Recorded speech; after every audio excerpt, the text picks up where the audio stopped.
Welcome to Shelly's TV. Today, magluluto tayo ng tinolang manok. Excited na ba kayo?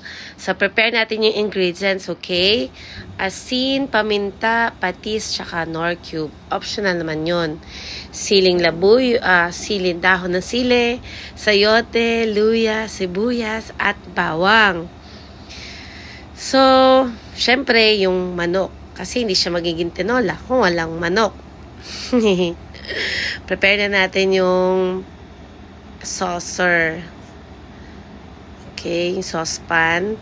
Lagyan ng mantika. Konti lang. Painitin siya. Okay, so make sure yan, makover lahat ng area. Tapos, so, inuuna ko kasi yung luya para wala lang, para gusto ko lang. Siyempre nga naman, kasi yung luya, medyo matagal siyang maluto. So, kahit unahan mo siya, okay lang. Tapos, amoy na amoy mo yung luya, diba? Ang sarap. So, ilalagay na po natin yung sibuyas. Halu-haluin yan. Medyo nahirapan nga ako mag-video na mag-isa lang kasi ako. Tapos, isang kami lang gamit ko. Wala akong stand. So, pagkatapos ng sibuyas, ilalagay na po natin yung bawang. Okay? So, ayun yung bawang.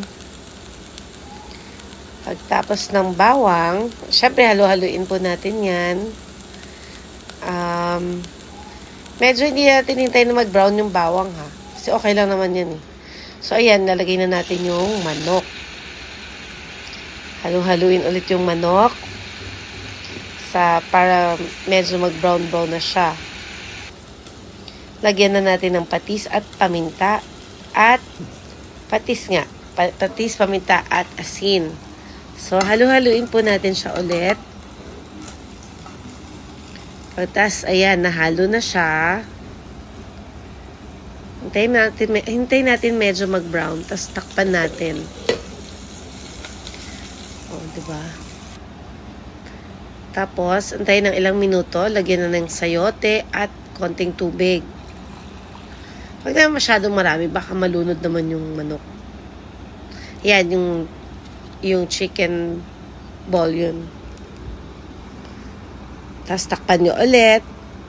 Pagkatapos yung takpan, hintayin mga ilang minutes, para mga 5 to 8 minutes siya. Hanggang sa kumulo. Yan.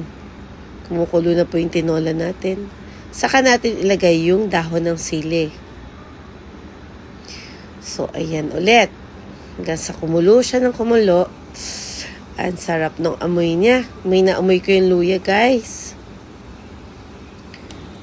Yun. So, tikman natin kung tama na ba yung panlasa ninyo. Kasi kung hindi, pwede nyo pang dagdagan ng patis or ng asin. So, sa akin, okay naman yung panlasa niya. So, ayan. Ready na siya. Sarap. Kain na tayo. Thank you for watching. Please like and subscribe.